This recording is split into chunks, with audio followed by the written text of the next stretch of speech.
menyembah Tuhan. Tentu saudara, salam, salam.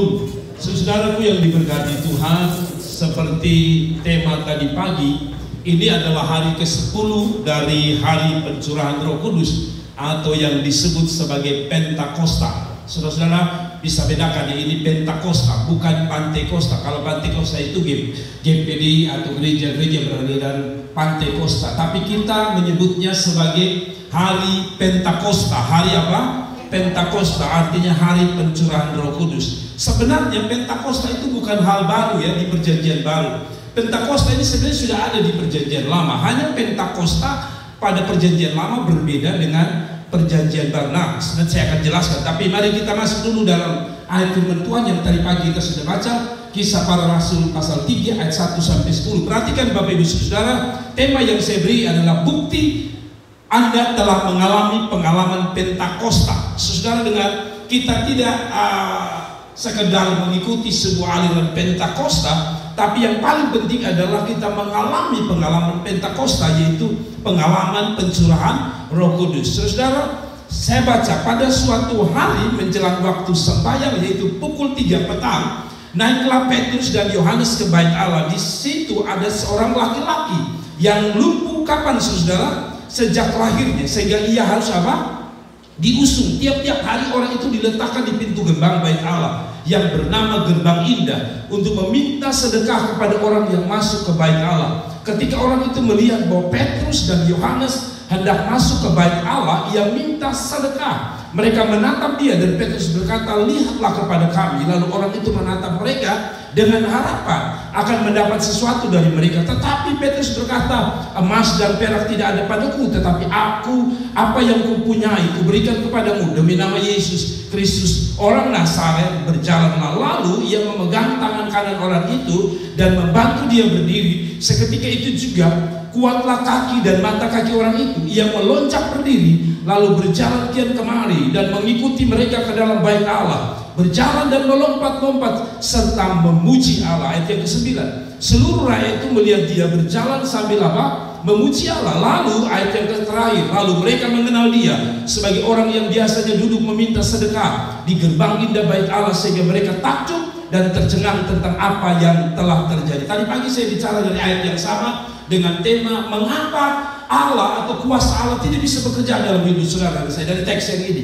Dan sore ini saya bicara dengan tema adalah satu tema bukti telah mengalami pengalaman Pentakosta, pengalaman pencurahan Roh Kudus, pengalaman Anda di zaman Roh Kudus. Saudara yang diberkati Tuhan, saya mau jelaskan dulu apa itu Pentakosta. Saudara bisa tampilkan Pentakosta sebelum saya bahas khotbah saya. Pentakosta adalah hari raya Pentakosta, dalam bahasa Ibrani disebut sebagai Shavuot. Bilang Shavuot. Shavuot artinya secara harfiah minggu-minggu yang terdiri dari 7 minggu. Kalau 7 kali 7 berapa? 7 kali 7, aduh dah. Berapa?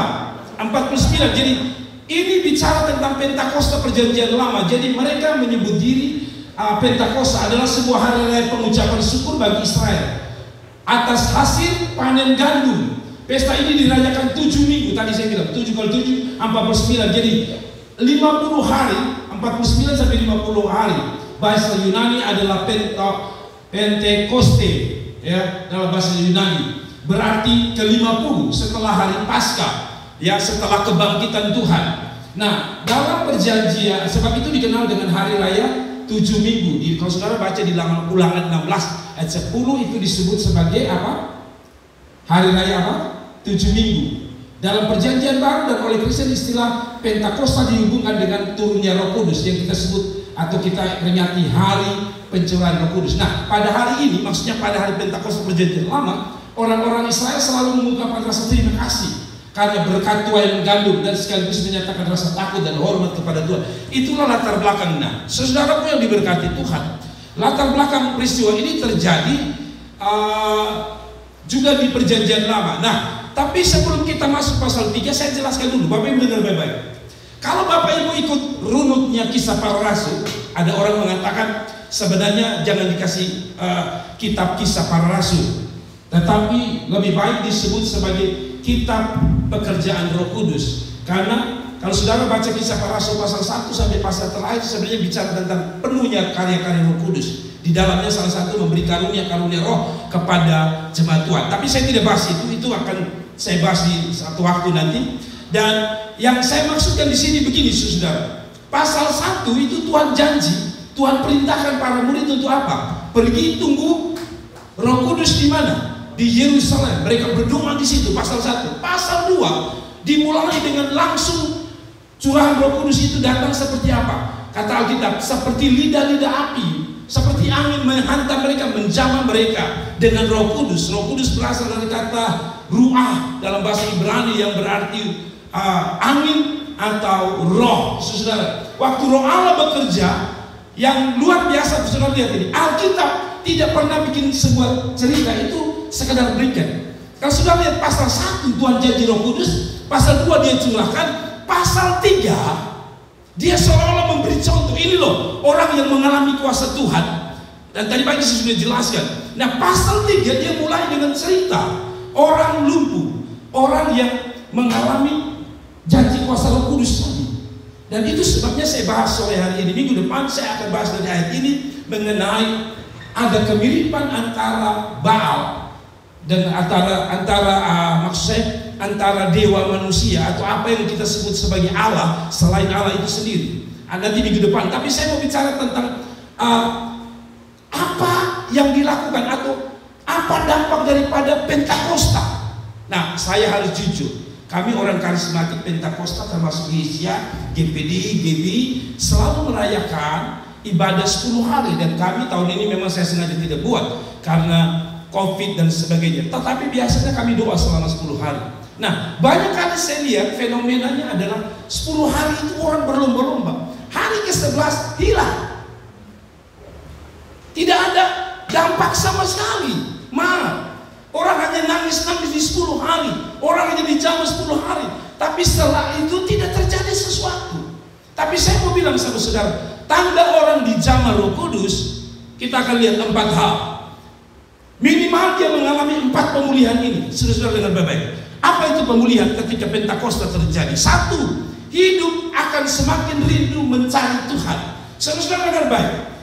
Pertama yang di Roh Kudus kerjakan adalah ada kerinduan untuk apa? Semakin rindu mencari Tuhan. Kita baca ayat yang ke-1, 2, dan 3. Pada suatu hari menjelang waktu sembahyang, yaitu pukul 3 petang, naiklah siapa? Petrus dan Yohanes kemana?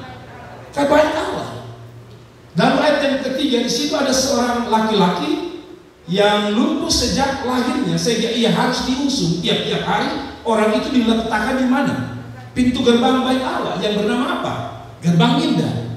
Untuk apa? Untuk meminta sedekah kepada orang yang masuk ke dalam Bait Allah. Ayat ketiga, ketika orang itu melihat bahwa Petrus dan Yohanes masuk ke Bait Allah, ia meminta sedekah. Menarik ayat yang ke-1. Perhatikan baik-baik ayat yang ke-1.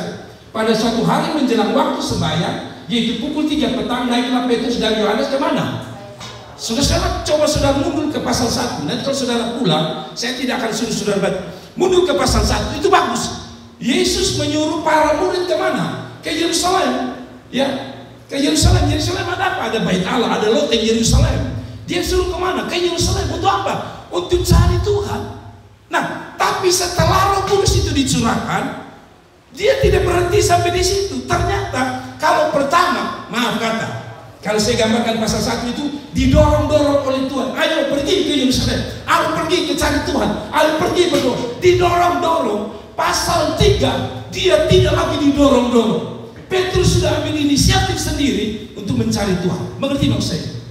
Kalau Anda bilang Anda mengalami pencurahan Roh Kudus, tapi Anda tidak punya rasa lapar, haus, rindu akan Tuhan, saya ragu dengan kehidupan Anda yang mengatakan Anda mengalami pencurahan Roh Kudus. Katakan amin. Petrus pada mulanya dengan Yohanes yang juga murid-murid yang lain, pertama disuruh, tapi pasal yang ketiga mereka tidak lagi disuruh. Mereka punya lapar haus akan Tuhan, itu mulai muncul luar biasa. Saudaraku yang diberkati Tuhan, lebih menarik adalah ini. Jangan pernah menganggap remeh rasa haus Anda akan Tuhan. Dengar baik-baik, dengar baik-baik, dengar baik-baik. Saudara lihat sini. Jangan pernah anggap remeh rasa lapar haus akan Tuhan. Kenapa saya angkat ini? Saudara perhatikan ayat yang kedua. Di situ ada dua manusia. Satu yang bernama Petrus dan Yohanes rindu ketemu Tuhan, betul ya? Masuk ke dalam bait Allah untuk menyembah Tuhan, betul ya? Nah, yang kedua ada seorang laki-laki yang lumpuh. Tapi posisinya tadi pagi saya sudah jelaskan, posisinya dia hanya di gerbang, di luar, tidak masuk makin dalam. Tadi pagi saya jelaskan itu, tapi saya tidak akan khotbah itu lagi. Itu bagian pertama tadi pagi. Saudaraku yang diberkati Tuhan, dan dia hanya diletakkan di mana? Di pintu gerbang. Tadi pagi saya jelaskan pintu gerbang itu begini, contoh paling gampang, yaitu hanya kalau orang suka ibadah dia di dalam gedung. Tapi kadang-kadang kan saya lihat ada orang-orang berkata yang penting datang di gereja halaman jubah. Sehingga saya lihat ada gereja-gereja tertentu orang duduk di halaman sana. Entah dia bercerita, entah dia dengar firman, tidak jelas. Tapi yang penting datang. Tapi saya percaya orang yang di luar sana tidak akan menikmati hadirat Tuhan dengan konsentrasi yang tinggi. Makanya kita mau bangun gereja ini karena sudah tidak cukup, pagi dan sore sudah tidak cukup. Mengingat COVID, apalagi harus jarang, jadi tempat kita tidak cukup. Karena itu kita buka. Kenapa? Karena banyak yang mengeluh, Bapak, kami tidak mau di luar, Bapak. Kalau di luar konsentrasi mobil lewat apapun mengganggu. Nah, orang ini, perhatikan saya jelaskan. Orang ini ada di luar bait Allah. Dia tidak punya ada rasa rindu untuk datang kepada Tuhan. Dia hanya datang untuk apa? Kita berkata apa? Untuk dapat berkat, yaitu emas dan perak, betul ya? Dia tidak mau ketemu Tuhan sebenarnya. Dia hanya mau datang situ dapat berkat dari orang-orang yang datang ke bait Allah. Itu saja motivasinya. Tapi perhatikan, saya mau bilang saudara dengar baik. Walaupun dia hanya di halaman, tapi saudara-saudara, Tuhan bisa pulihkan dia. Bayangkan, itu di luar bait Allah, Tuhan bisa jamah dan pulihkan dia. Apa maksudnya? Kalau orang yang jauh di sana saja bisa merasakan dijamah Tuhan, harusnya Anda akan mengalami kuasa 2 kali lipat lebih dari orang-orang yang jauh di sana dari Tuhan. Berapa banyak orang yang tidak setia dengan Tuhan juga mengalami kuasa Tuhan. Anda harusnya mengalami 2 kali lipat karena Anda ada di jantung dekatnya Tuhan. Mengerti maksud saya? Kalau di pembahasan rohaninya begini, kalau yang main-main saja, yang main-main dengan Tuhan saja, Tuhan bisa kerjakan. Ini ayat ini bilang, yang main-main, yang jauh dari Tuhan, Tuhan bisa kerjakan. Apalagi Anda yang mengasihi Tuhan, yang mencari Tuhan sungguh-sungguh, Allah akan melawat saudara, Allah akan menjaga saudara. Katakan amin. Sesudah karena itu, tadi pagi saya bilang, jangan pernah datang hanya sekedar saudara isi jadwal, karena Anda tidak mengalami sesuatu. Anda datang karena Anda rindu jumpa Tuhan, maka Anda akan mengalami sesuatu yang dahsyat daripada Tuhan. Sekali lagi, orang ini jauh. Kalau tadi pagi saya jelaskan, ruang bait Allah itu 3, yaitu apa? Tadi pagi, halaman, ruang suci, dan ruang maha suci. Di halaman, orang istilah jauh dari tempatnya Tuhan, karena konsepnya orang Israel atau gambaran dari tabernakel itu adalah ruang maha suci, adalah ruang di mana orang hanya bisa mempersembahkan roti dan korban-korban yang lain. Tetapi ruang maha suci, ruang yang paling terakhir itu adalah ruang maha kudus. Ruang itu ada tabut Tuhan, Allah hadir di situ. Jadi saya menerjemahkan begini, kalau kita terjemahkan orang ini di gerbang, dia hanya di halaman. Yang bisa ketemu Tuhan adalah imam, yaitu yang ada di ruang maha suci, yang di dalam sekarang. Saya bilang, pencarian Tuhan akan Tuhan harus disertai dengan hati yang rindu dalam untuk berjumpa Tuhan. Saya selalu punya ilustrasi begini. Tidak ada ikan yang besar di pinggir pantai. Yang ada ikan besar di mana? Di tengah laut. Kalau Anda mau lihat perkara-perkara besar Tuhan kerjakan dalam hidup saudara, jangan dangkal pengiringanmu kepada Tuhan. Makin dalam, makin dalam, makin dalam, dan makin dalam kita mengiring Tuhan. Ada amin. Orang muda, cintailah Tuhan makin dalam. Orang tua, mari kita mengasihi Tuhan makin dalam. Ya sudah, saudara, saya lanjut pada poin yang kedua. Pemulihan yang harus Anda rasakan ketika Anda mengatakan saya merayakan hari raya Pentakosta atau hari peringatan pencurahan Roh Kudus. Yang kedua, ada pemulihan yang kedua, suka sekali untuk memuji dan menyembah Tuhan. Katakan amin. Orang yang mengalami pencurahan Roh Kudus tidak akan berdiam diri. Karena pencurahan Roh Kudus itu ditandai dengan dipenuhi Roh Kudus. Kata lain adalah dipenuhi. Saudara, ini gelas. Lalu ini, tapi sebelum saya jelaskan ini, mari kita baca ayatnya dulu, ayat yang ke-7. Saudara, ayat 7. Lalu ia memegang tangan kanan orang itu dan apa? Membantu dia berdiri. Seketika itu juga kuatlah kaki dan mata kaki orang itu. Ia melonjak berdiri lalu berjalan kian kemari mengikuti mereka ke dalam bait Allah. Berjalan apa? Melompat lalu. Jadi kalau ada orang bilang gereja karismatik itu gereja gila karena sedikit-sedikit menyanyi melompat, Anda salah. Orang di zaman Tuhan juga punya tanda, salah satunya adalah dia punya memuji Tuhan itu terlalu bersemangat sampai dia melompat. Kalau saya boleh terjemahkan adalah orang yang telah dirawat Tuhan tidak lagi dibatasi oleh liturgi. Saudara tahu orang Yahudi itu tidak melompat loh. Mereka tenang teduh. Tapi ketika Roh Kudus melawat, dia keluar dari liturgi, dia melompat. Dia mengekspresikan sukacitanya kepada Tuhan. Karena itu ada orang bilang, orang Pentakosta kalau nyanyi itu lompat-lompat roh kuda itu. Saya takut Anda akan ditegur Tuhan. Karena ini Alkitab bilang, lalu berjalan-jalan dan melompat-lompat serta memuji Allah. Seluruh itu melihat dia berjalan sambil sekali lagi memuji Allah, keluar 2 kali. Hasil dari pasal 1, pasal 2 Roh Kudus dicarakan mengubah orang yang tidak suka memuji, yang tadi hanya cari berkatnya itu apa dia ingin sembuh, tapi berubah menjadi orang yang rindu menyembah, memuji Tuhan. Kalau saya boleh bilang, gereja mula-mula lahir dari Pentakosta. Kalau bahasa kerennya adalah first love, cinta pertamanya gereja Tuhan, cinta pertamanya hamba-hamba Tuhan itu di kejadian ini, pencurahan Roh Kudus. Mereka begitu menggebu-gebu, sebabnya sedikit-sedikit Petrus dan Yohanes mau di bait Allah, sedikit-sedikit orang hanya mau memuji Tuhan. Masih ingat toh? Waktu kita masih pacaran, pujian keluar terus. Biar masak tidak enak juga, mama mantap. Baru nikah awal semua mantap.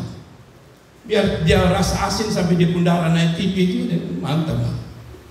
Mama pun telinga juga kebetulan makan puji, jadi telinga naik. Tiba-tiba karena dipuji.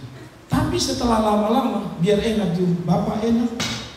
Lo memang perempuan kampung betul, masak sembarang saya. Ya? Karena sudah berjalan waktu. Tapi first love adalah orang-orang ini rindu hanya satu, menyembah, memuliakan Tuhan, menyembah, nyanyi untuk Tuhan. Ada amin. Saudara, tanda Anda dilawat Tuhan, Anda suka menyembah Tuhan. Anda tidak akan dipaksa-paksa menyembah Tuhan. Song leader tidak perlu bilang, saudara tutup mata, angkat tangan, terbuka suaramu lebar-lebar. Jangan diam. Dan song leader suka bilang, tak usah. Ketika Anda di zaman Tuhan, harusnya ada rasa rindu untuk menyembah dan memuliakan Tuhan. Anak-anak muda, di otak saudara jangan hanya ada lagu dunia saja. Ada lagu Tuhan dong. Ada amin. Oh, tidak ada kata. Yang ada lagu itu Limit Hobu, lagu Korea pulang-pulang. Aduh, saya sudah bilang, mama roti, bali sabu. Tapi lu bahasa Korea itu lu dari mana? Bolehlah sekali-sekali saudara nyanyi Korea, tapi sekali-sekali pakai lagu untuk memuji Tuhan. Katakan amin. Ada amin. Ada amin. Yang sampai lagu rohani sudah tahu, tapi Liming Ho punya dari awal ref 3 kali Anda tahu. Tuhan tolong kita. Ada amin. Kita yang Pentakosta melahirkan hati yang rindu menyembah Tuhan, hati yang rindu untuk memuliakan Tuhan. Saudara-saudaraku yang tadi saya bilang Pentakosta itu karena ada apa? Adalah hari raya syukur atas panen raya, yaitu berupa apa tadi? Gandum. Kita tidak merayakan panen gandum, tapi saya pikir dalam hidup kita ada banyak gandum yang kita panen. Anakmu sampai hari ini masih dijaga Tuhan, itu panen namanya. Ada 3 yang bilang amin. Engkau masih bisa bernafas, orang lain kena COVID sudah mati gemetar. Kita masih bisa tenang-tenang, itu panen. Dan sudah selayaknya ada keluar dari hati kita yang berkata, Jesus is Lord. God is good. Oh, tiba-tiba saya bisa bahasa Inggris. Allah itu baik, amin. Kalau orang Kupang bilang, iya Bapak Pendeta, bagaimana saya mau bersyukur, dulu istri cantik waktu kami nikah, sekarang gigi semua sudah lepas. Saya selalu bilang, kalau lihat dia pun gigi terlepas, bilang itu kado dari Tuhan. Sebab kata Alkitab, Adam itu waktu tidur, ya kan, lalu diambil rusuk itu, dibangunlah seorang wanita, lalu Alkitab bilang, dibawalah wanita itu, perempuan itu ke Adam. Itu bicara tentang kado. Jadi orang bilang mau botak, mau kurus, mau tinggi, mau hitam, merege, mau putih, bersih ke kertas, bilang itu kado dari Tuhan. Walaupun laki menjengkelkan, bilang sama dia, ini kado dari Tuhan. Ada walaupun sambil makan gigi, Bapak ini manusia satu menjengkelkan, tapi karena Bapak bilang dari kado dari Tuhan, saya bilang kado dari Tuhan. Tapi saya mau bilang sama saudara, banyak panen dalam hidup kita. Anda dapat kerja, padahal orang lain tidak dapat kerja. Anda dapat proyek, orang lain tidak dapat proyek. Itu panen. Dan sudah selayaknya Anda berkata, God is good, Allah itu baik. Amin. Allah itu baik. Bahkan saudara yang jomblo pun harus mengatakan Allah itu baik. Kenapa? Karena bisa saja orang yang saudara putus hari ini adalah orang yang Tuhan tahu akan menyakiti hati. Yang setuju katakan amin. Yang jomblo katakan amin. Yang bergumul lama katakan amin. Yang setunggu terlalu lama bilang amin. Ada amin. Mari bersyukur di dalam segala hal. Ada amin. Saudara, biarlah kita makin hari makin luar biasa di hadapan Tuhan. Yang ketiga saudara, bukti dari Anda mengalami zaman Roh Kudus atau mengalami pengalaman Pentakosta adalah rindu bawa jiwa bagi Tuhan. Katakan amin. Rindu apa? Bawa jiwa bagi Tuhan. Ayat 7 dan 8, coba saudara perhatikan. Lalu ia memegang, siapa yang pegang? Tangan kanan orang itu, Petrus, dan ia membantu dia apa? Berdiri. Ada banyak orang-orang yang tidak bisa berdiri hari ini, bukan karena mereka lumpuh, tapi karena banyak orang di sana yang punya masalah. Tadi baru kami doakan seorang ibu yang punya pergumulan berat. Anda bisa menjadi alat untuk membuat dia berdiri tegak. Ada banyak temanmu yang sekarang sedang stres luar biasa atas penyakitnya, pergumulannya. Anda harus datang kepada dia. Saya punya Yesus yang bisa menolong hidupku. Angkat mereka dan ajar mereka berdiri. Ada banyak rumah tangga yang putus asa. Kita datang dan kita berkata, saya punya Yesus. Bangun, move, maju. Allah masih ada. Ada amin. Saya katakan apa? Saya ketika itu juga kuatlah kaki dan mata kaki orang itu. Sekali lagi, ada banyak jiwa yang sedang menanti Anda. Kita bukan sekadar kumpul memuji Tuhan di sini. Cari orang di luar sana, cari temanmu. Kalaupun Anda belum menemukan dia, baca dia punya Facebook. Akan menunjukkan siapa dia perlu Anda mungkin. Kalau dia cuma lewat kasih naik di Facebook. Dasar laki-laki, lo kira lo saja. Lo yang bisa, dia bisa, misalnya begitu. Berarti dia sedang marah kepada seorang, dia sedang kecewa kepada seseorang. Cari dia dan bilang, kalau kau punya masalah, ada Tuhan Yesus yang mau tolong hidup. Katakan amin. Kalau ada yang mengatakan di Facebook, semua laki-laki sama, itu sedang minta saudara, dia punya pergumulan. Pada laki-laki tidak sama, saudara. Saya dengan Pak Bambang berbeda. Maaf, Pak Bambang sedikit lebih pendek dari saya sedikit tinggi. Saya dengan Ibu Yunita apalagi.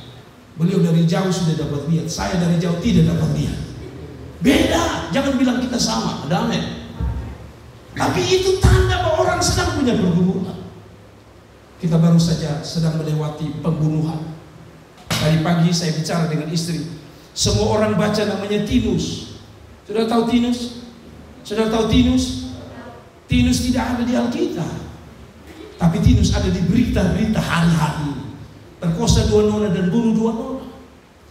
Semua orang mengatakan gini, Bapak kebiri dia. Sadis sekali.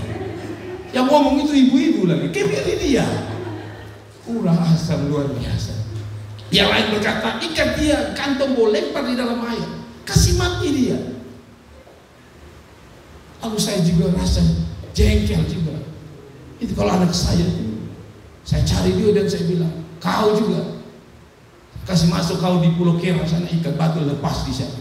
Secara manusia kita marah, tapi sebenarnya dia adalah orang yang sedang membutuhkan Tuhan. Istri saya bilang gini, Bapak, coba cari tahu bagaimana caranya bisa kita layani dia, supaya kalau dia hukuman mati, tapi dia sempat menerima Yesus sebagai Tuhan Juru Selamat, bertobat dan merasa diri bersalah, supaya dia diampuni Tuhan. Ada amin? Ada amin? Saudara, ini kesempatan. Saya beberapa saat ini sedang mendoakan beberapa orang. Saya tidak kenal mereka. Maksud saya tidak kenal keluarga-keluarga itu. Tiba-tiba telepon saya berbunyi dan begitu, Pak Pendeta tolong doakan saya. Ada banyak orang yang sedang merindukan Tuhan. Ada banyak orang yang memerlukan Tuhan. Pertanyaannya, maukah Anda siap menjadi orang yang mengangkat orang berdiri? Jangan lihat orang sudah jatuh, injak tambah, orang Kupang bilang. Tapi kalau dia sudah jatuh, angkat dia.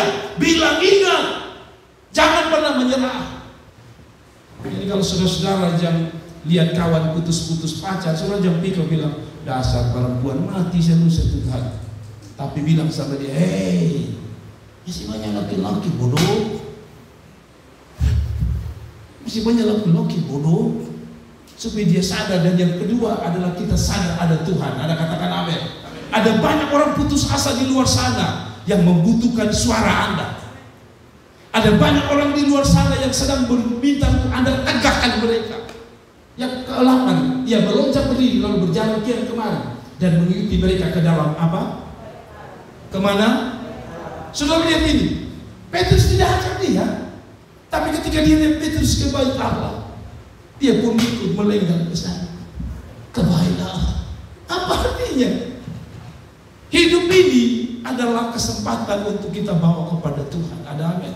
Itu sebabnya di gereja ini setiap kali orang baru saya sering tanya, nama siapa? Siapa yang bawa? Kenapa saya suka begitu? Karena pemenang jiwa itu penghormatannya luar biasa dari surga. Alkitab bilang apa? Satu orang bertobat, surga bersorak-sorai. Penghormatan paling tinggi atas mereka yang bawa orang kepada Tuhan. Jadi saudara jangan anggap remeh, ajak teman lalu orang datang ke kebaktian, lalu saudara anggap biasa-biasa. No, mungkin pendeta anggap biasa, mungkin teman di tempat duduk di sebelah anggap biasa, tapi bagi Tuhan Anda diberi penghormatan. Kasih tepuk tangan yang meriah untuk Tuhan. Jadi saudaraku yang diberkati Tuhan, kebaktian kaum muda, jangan saudara datang sendiri, ajak temanmu.